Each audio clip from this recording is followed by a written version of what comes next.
is that going on, yeah, certainly.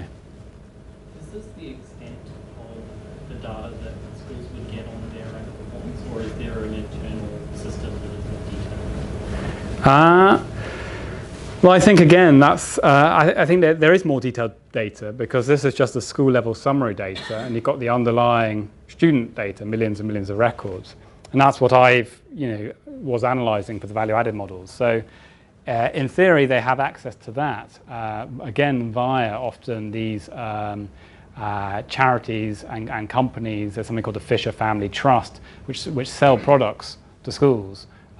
Which are playing that role. They're taking the fine-grained student-level data and trying to make products to sell to schools which are useful.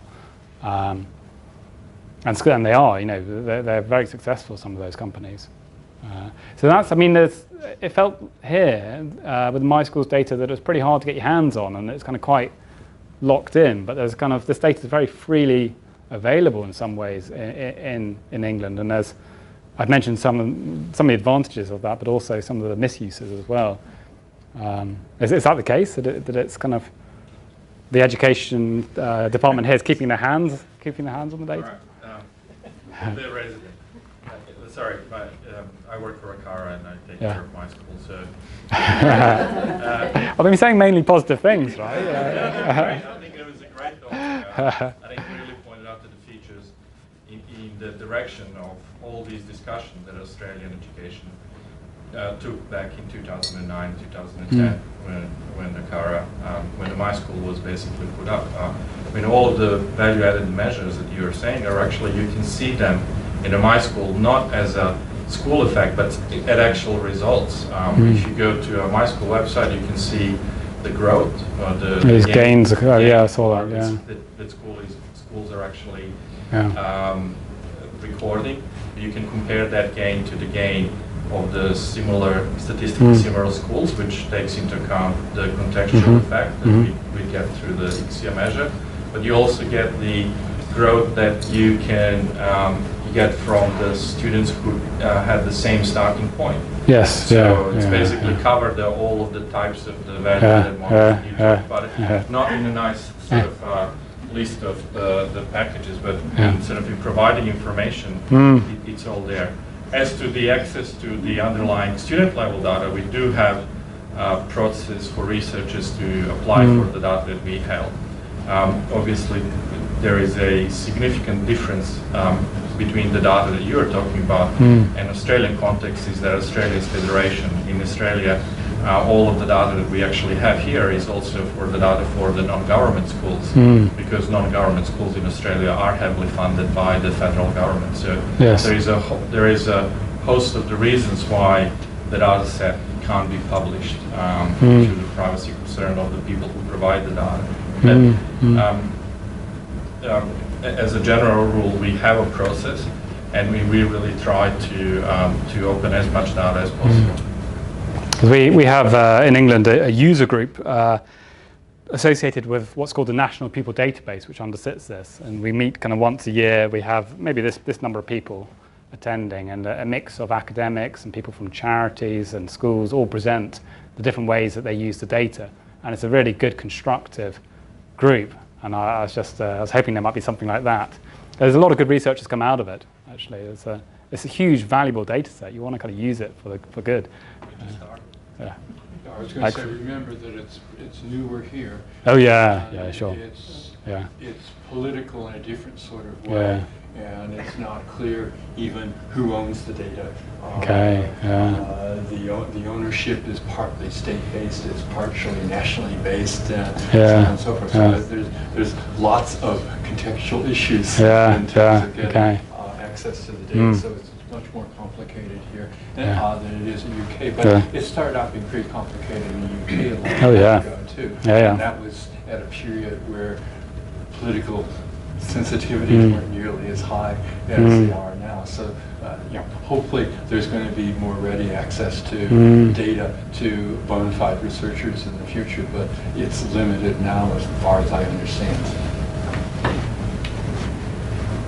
So can I ask a question about inclusion or just exclusion of contextual variables?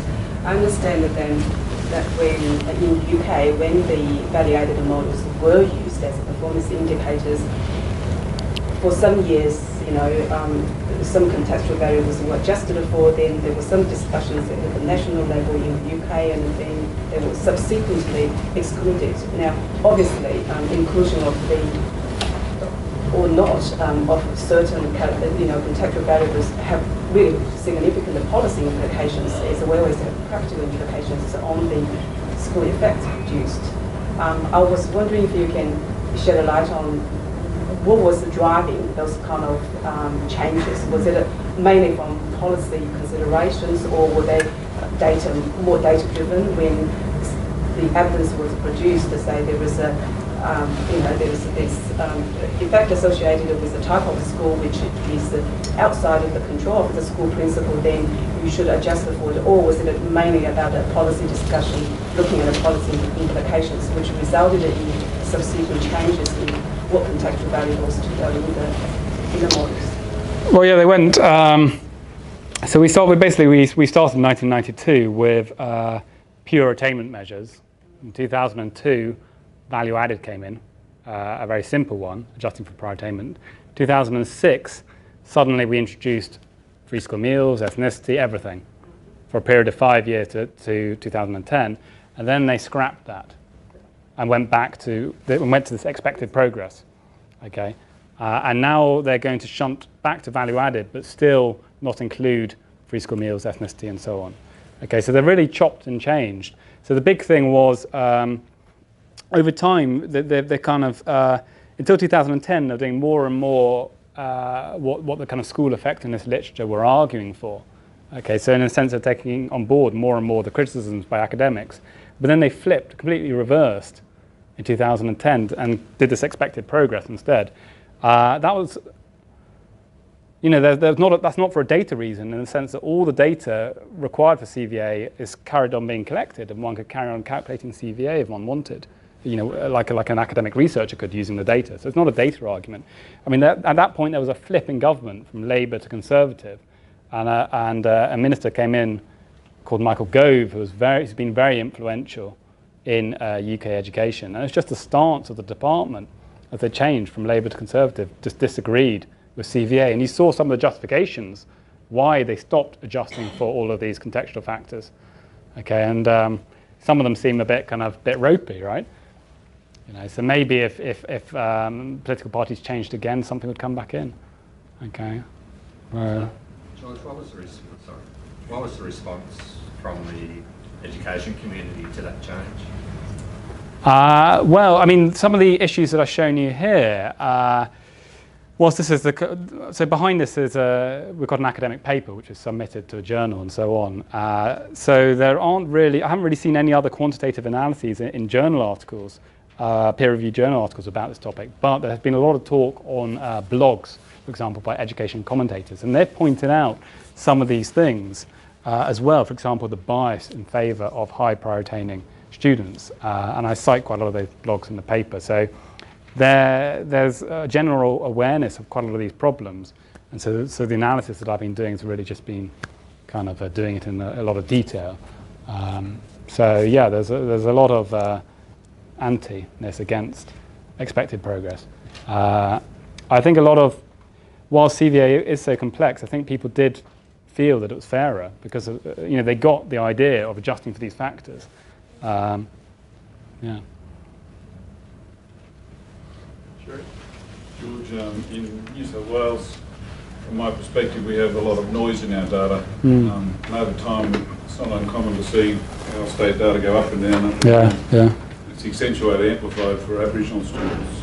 Tend to be underperforming, and I guess it's very hard to interpret that data at state level for school improvement or performance. Yeah. And I'm just now we're going towards a test online model, ably led by Gore, and I'm a great fan of where we're heading because there's a great hope that we're going to have much more precise measures and reduce some of that noise and be a better estimate of student performance at any point in test time. So do you think that if New South Wales moves down that track, that will actually give us better measures of school performance? I mean, I guess the influence of going online with better testing, better quality. Again, I'm not an expert on that. I mean, I guess you have the ability to collect a lot more data and to really calibrate, you know, the items that you're asking to how children are performing, this kind of adaptive testing. I mean, you know, taking it back to something I do know more about, look at, where are we? 3-year average. Okay, so we have the same problem, noisy results. So they're starting to publish 3-year moving averages of results to try and average away the noise. I mean, of course, then you get more of a slow-moving ship, right? It's less responsive. So there are kind of benefits and disadvantages to this. Also, in terms of your the minority students you're talking about, there's this big focus in England on closing the gap between economically the poor students and rich students. Okay.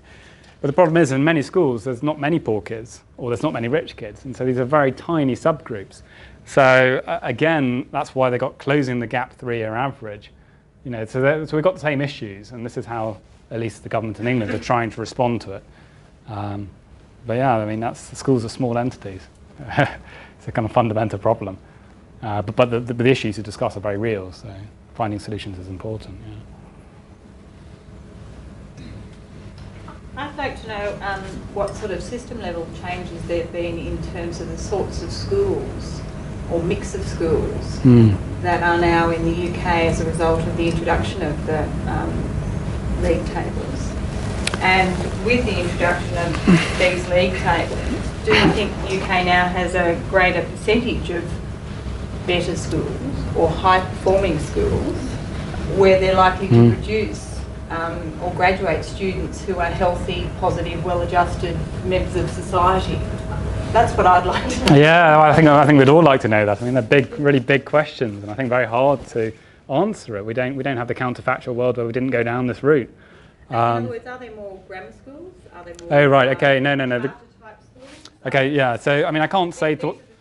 Yeah, so I can't say to what extent this is linked to school league tables, but what's happened is the grammar schools have stayed constant, 160 of those. You know, they're not in favour of having any more, but they're also not in favour of getting rid of them. So they're sitting with the status quo on that. But what's happened is there's been a big shift for schools to be more independent and no longer under the direct control of the school districts or local authorities. So we have a lot more what we call academies and a lot more free schools, and these have a lot more control over their budgets.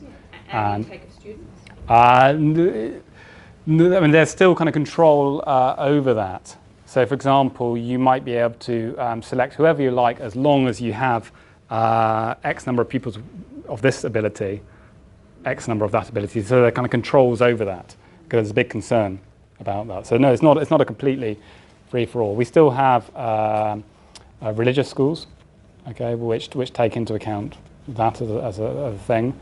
But the big thing has been this Michael Gove acceleration of academies and in particular free schools, which just pop up anywhere and have far less kind of regulation and control. Now, to what extent any of that is linked to this, I can't say.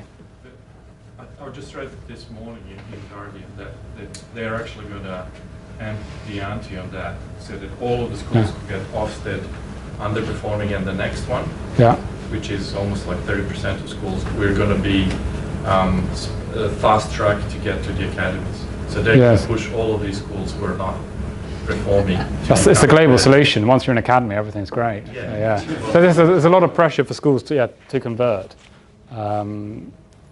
You know, I think Michael Gove called the education establishment the blob, and was very he was very controversial figure, and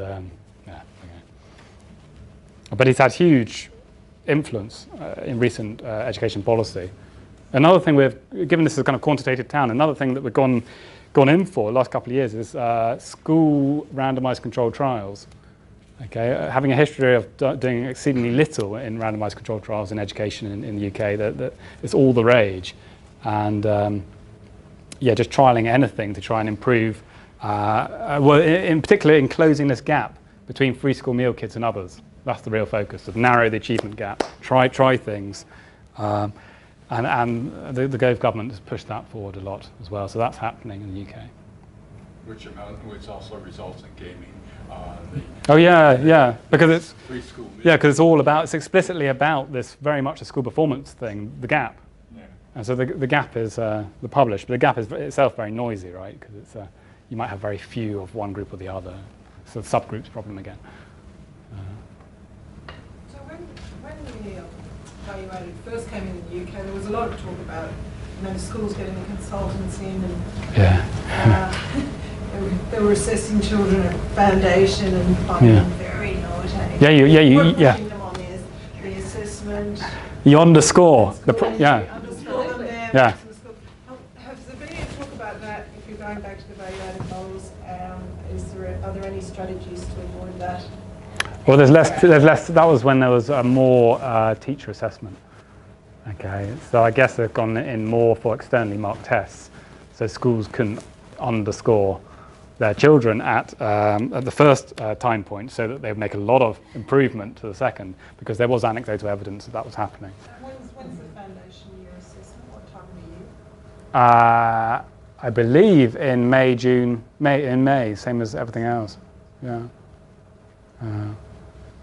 You notice that none of this conversation is about value added in relation to teachers,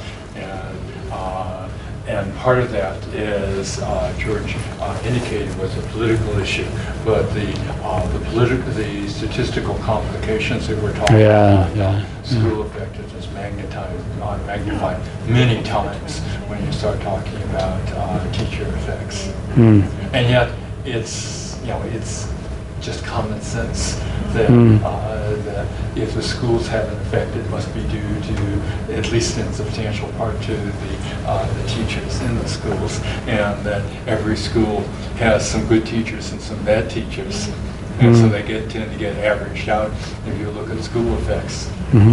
That sort of goes back to Shanti's question earlier on, which I was Liam mentioned. If you talk about school culture, school leadership, to what extent is a school effect other than just aggregated teacher effect? And if so, how the hell do you measure it? Because I mean, obviously the two are so intricately linked. Yeah. So I think unpicking that UJ is incredibly hard, which is why we just stop at this kind of catch-all effect.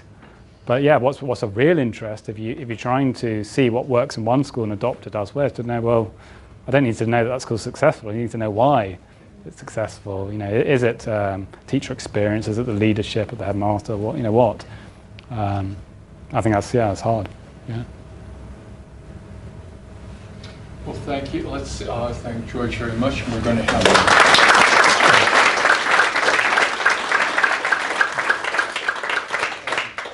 we have some coffee. I think that there's some light food, and George will be available so you can talk to him about individual issues. And we've got this lovely view. As I said, we're really pleased to be able to offer this thing. So please, when you're moving around the room and the next room, have a chance to take a look at the view as well. Thank you. Thanks, Howard. Okay, good. Yeah. Oh yeah. That was great. Not that I was going to say anything controversial or anything. I think it was very well targeted to the mixed. Yeah, so hopefully something in there for everybody. Yeah. It's very difficult to kind of always know like